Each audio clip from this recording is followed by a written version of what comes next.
Hi, welcome back to Movie Review Mom. Today, the movie I'm reviewing is called Root of the Problem. This movie is rated PG. It's an hour and 35 minutes. And the Movie Review Mom grade I'm giving it is an A minus. And I'll tell you why. I'll give you a overall in a nutshell scoop, and then I'll point out some tips for parents, some things I liked and didn't like, and ideas for themes and things that you can talk about with your family if you choose to watch this movie with your family. And it is family friendly. First, a quick overview in a nutshell. It's available on video on demand on July 7th and available on DVD on July 14th. It went straight to streaming rather than make us wait to go to the movie theaters. So first of all, have you ever wished that money grew on trees? Of course you have. Yep, me too. So this is a light drama comedy of sorts that takes a look at our priorities in life. Directed by Scott Sikma, this movie won the Audience Award at last year's Calgary International Film Festival and is now available for audiences on streaming. Sikma said that his film will encourage people to see that even in the hardest of situations, there is hope and happiness to be found. The executive producer, Carolyn McMaster, stated, quote, "My sister, Margaret McMaster, and I co-produced Root of the Problem because it speaks to the love, loyalty, and commitment within a family, particularly during a moment of crisis and despair, and serves to remind us of what the importance of family ties are, no matter what the obstacles."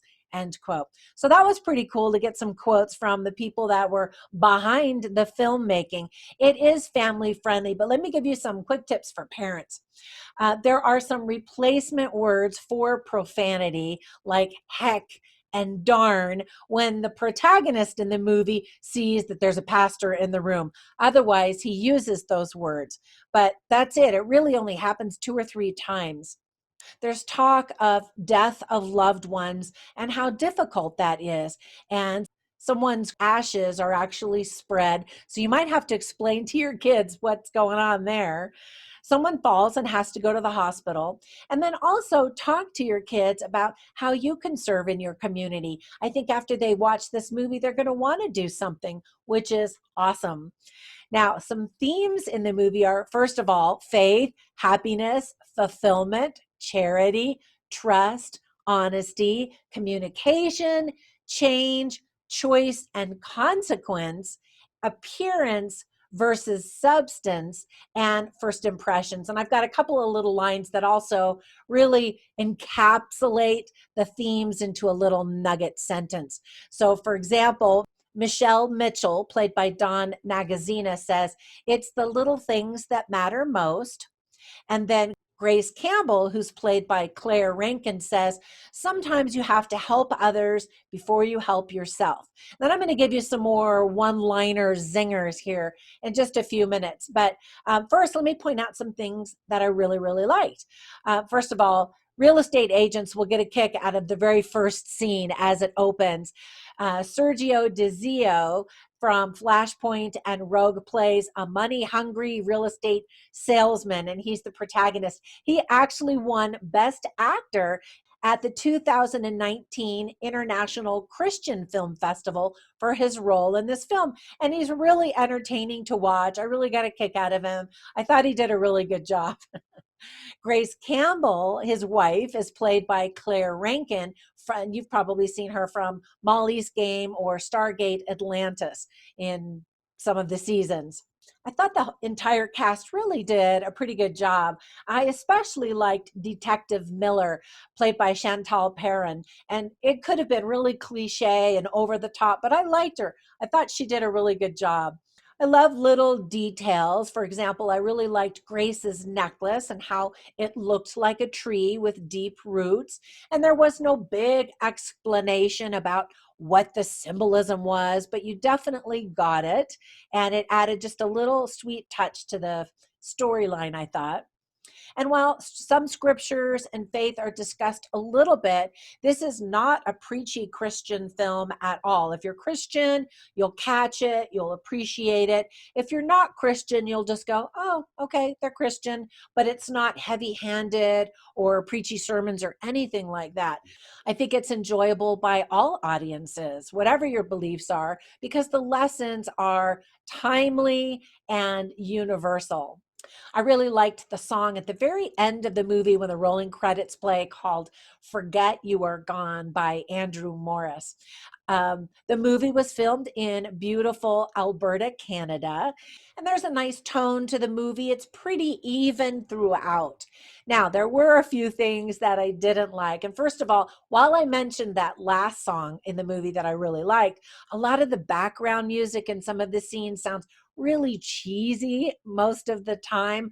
And that kind of undermines the importance, I think, of the messages of the movie and dismisses it kind of like a cheesy movie, which it's not.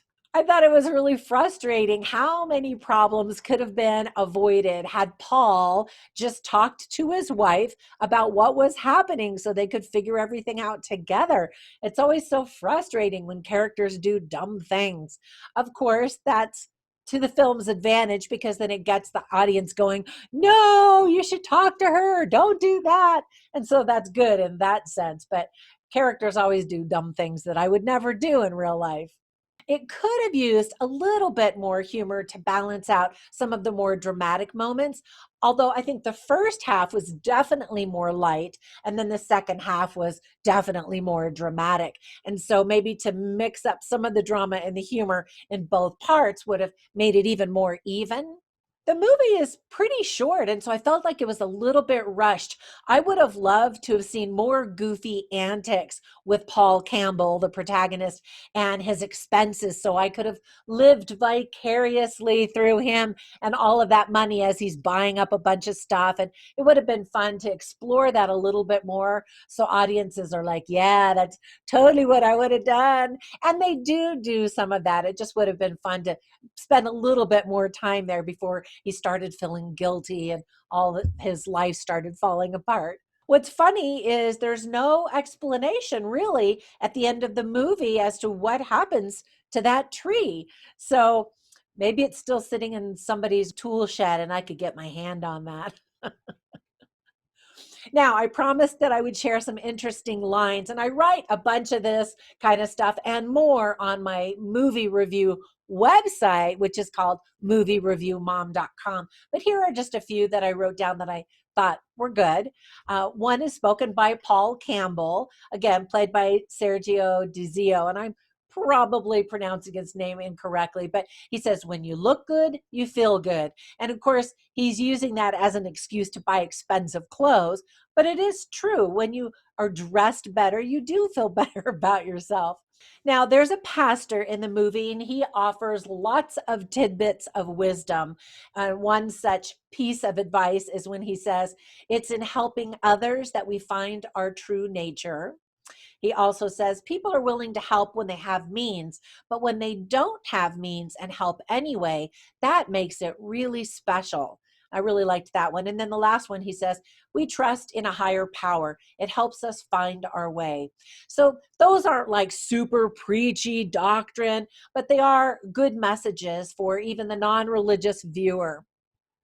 Now, if you enjoy this movie, another movie that I recently reviewed is called Finding Grace, and it also won Best Actress at the International Christian Film Festival. So you might want to check that one out as well. Okay, that's my review. I hope you enjoy it if you watch it. And it's so great to have streaming options when theaters are still closed. I know some of the theaters just changed their open dates, pushed them back farther because we're having a surge in coronavirus cases in various pockets of the country. So I just love the streaming options. Anyway, I hope you're safe and healthy and happy and having a good time watching good movies at home on TV. Anyway, until we get to the theater, I'll see you next time. Bye for now.